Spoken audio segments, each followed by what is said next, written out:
נציב יום לעילוי נשמת שרה חיה בת אינס עדנה, תהא נפשה צרורה בצרור החיים, וכל ילדיה יחזרו בתשובה שלמה בדרך האמת, אמן.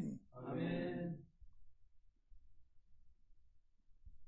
אנחנו ממשיכים בסדרה הייתי שם במצרים חלק ה'. מהפרק הפעם זה תכבד העבודה. זוכרים את אהוליאב? אהוליאב היה נלהב מאוד, ליבו התרונן מרגשות גיל, ברגליים קלות אץ לבשר לידידות הבשורות הטובות על התגלות משה ודרישותיו מפרעה. שמעת בצלאל? משה רבנו חזר ממדיין כדי לגאול אותנו, הוא בא יחד עם אהרון אחיו, ודרשו מפרעה שיוציא אותנו מכאן מיד. בצלאל לא התלהב. האווירה הקרה שוררת בבית דודיו בכל הנוגע ליהדות נתנה בו אותותיה וגילה ספקנות. מניין לך שמשה הזה באמת שליח השם? אולי הוא סתם מתחזה. דבר שני, מאז שהוא דיבר עם פרעה המצב רק הוא רע.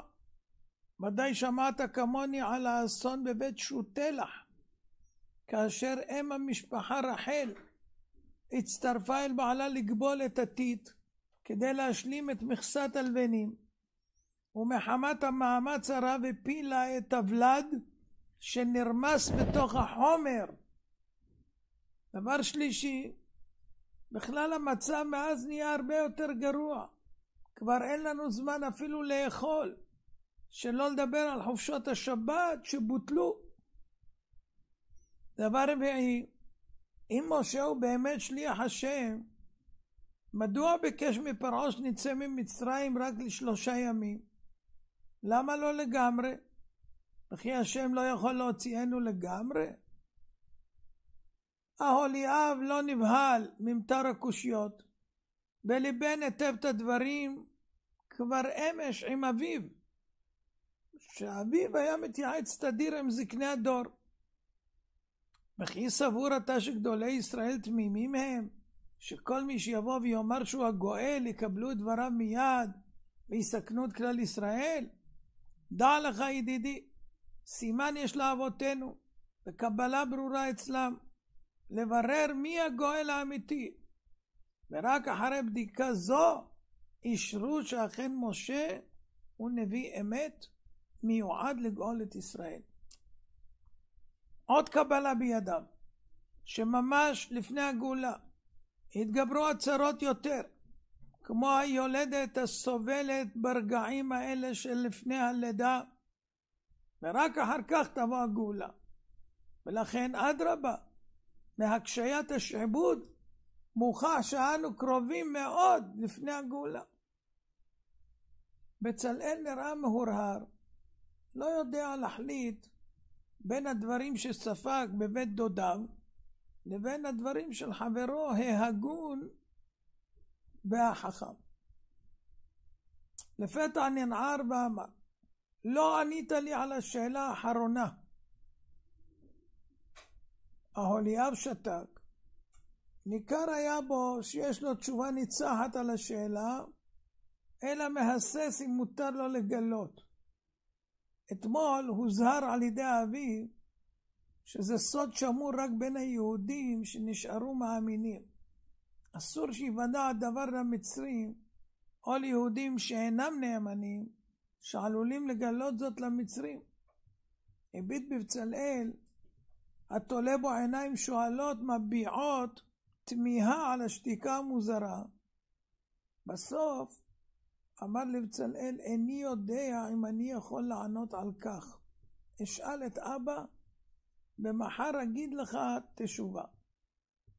מאז שיחה זו, כבר לא נותרה לבצלאל ואהוליאב זמן רב לדבר. כפי שציין בצלאל, כך היה. עול, העבודה הוכפל לאין שיעור, השמועות הרעות רדפו אותם, יהודים רבים חלו, עקב העומס הרב וחוסר המנוחה, האחרים היו רדופים ללבון את מכסות הלבנים שנדרשו מהם. הדרישות היו לא אנושיות. הוטל על כל אחד לייצר כמות מטורפת, בין 400 ל-600 לבנים, פי 10 מיכולת פועל רגיל. התביעה החדשה של פרעה, שעל היהודים להשיג בעצמם את התבן, הכניסה אותם למרוץ מטורף נגד הזמן. התבן הדרוש לחיזוק הטיט הוא החלק העליון בערך של גבעול התבואה. אך תבן זה לא היה בר השגה. רובו נקצר יחד עם גרגירי החיטה, ושימש להאבסת בהמות המצרים. הסיכוי היחיד להשיגו היה מהחלק שנותר מחובר לשארית הגבעול הקשה הנקרא קש.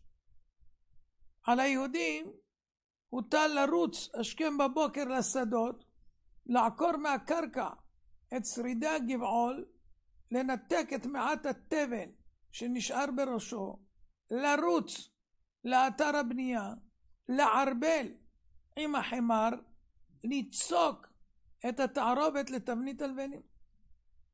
העבודה הייתה מאומצת. הנוקסים לא נתנו מנוח.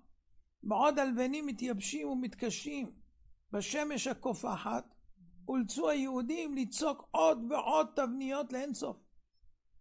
בהתקשות הלבנים העמיסו אותם על שכמם, מתוך סכנת נפשות מוחשית, טיפסו עם כל כובד המשקל אל מרומי הפיגומים הבוגדניים, לבנות את בנייני האחסון המבוצרים שדרש פרעה.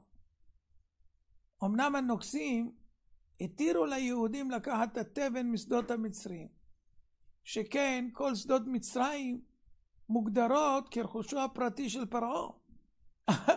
אך בפועל המצב היה נורא, כשכן היהודים שאולצו להיכנס לשדות הפרטיים הוכו באכזריות על ידי בעלי המקום במהלומות של אלות לשבר את רגליהם.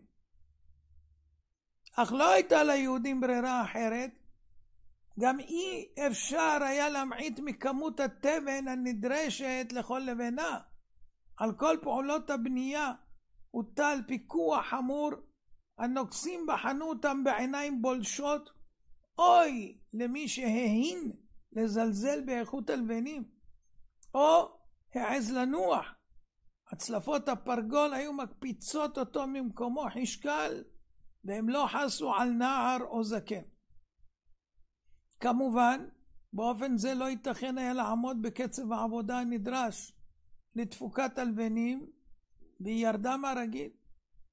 בסוף יום עבודה הועמדו השוטרים היהודים לדין על אי עמידה בתפוקת מכסות הבנייה יומיות. אחד נשלפו השוטרים, שהם היו יהודים, ממקומות מחבואיהם, שנמלטו בתקווה להינצל מהמלכות הצפויות.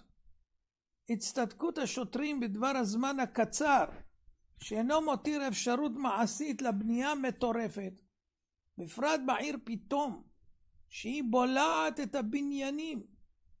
פתאום נפער כל פעם, או אדמות רעמסס, ראשון מתרוסס, שהיא הייתה רוויית מים, האדמה, ולא צלחו לבנייה כה מסיבית.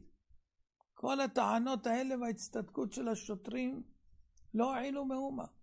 העלות הכבדות הונחתו באכזריות על גבם המצולק של השוטרים, ולכל שריקות הפרגול הצולף הוזהרו חד משמעית. האומללים עמוקים ביקשו ראיון עם פרעה.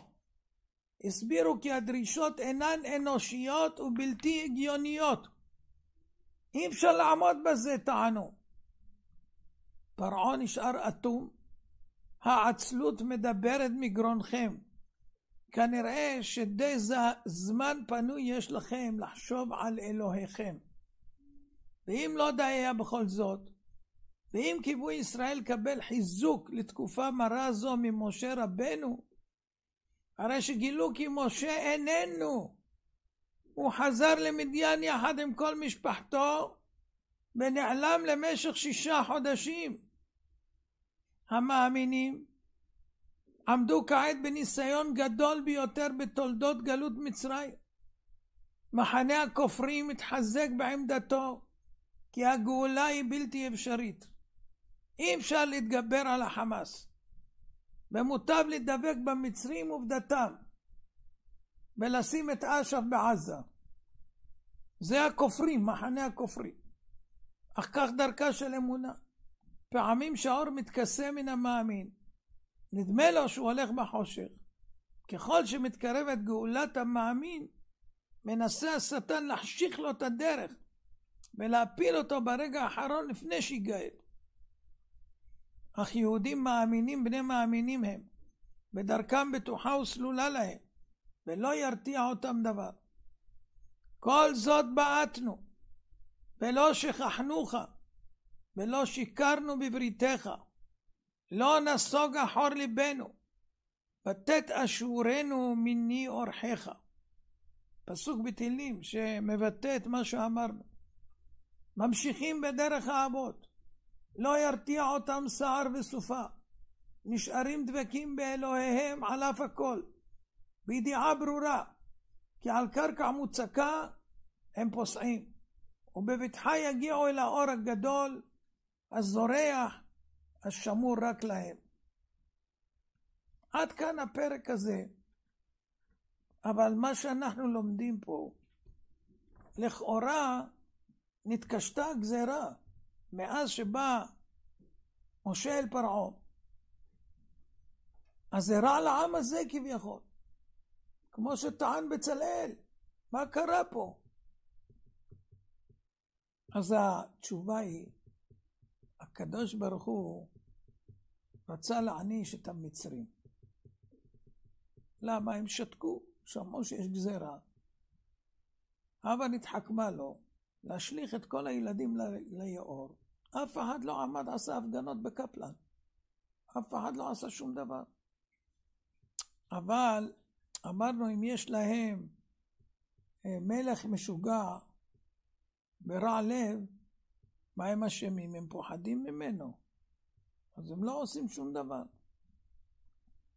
אז הקדוש ברוך הוא, בשביל לחייב אותם בדין, כדי שיוכל להטביע אותם בים על מה שהם ראו שמטביעים את ילדי היהודים, והם שותקים, ואפילו חלק מהם שותפים, אז מה הוא עשה?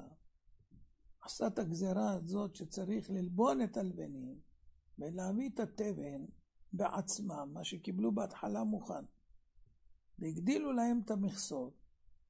ואז כשהם נכנסו בלית ברירה לשטחים פרטיים, המצרים מנעו מהם והיכו אותם ברגליהם והכל. עכשיו כל המצרים התחייבו גם כן, כי הם מנעו מהם לעשות את מה שצריך. ואז השעבוד היה גורם שמי שלא עומד, שמים אותו ואת בנו בתוך הלבנים, אז הם השתתפו ברצח עם, ג'נוסייד.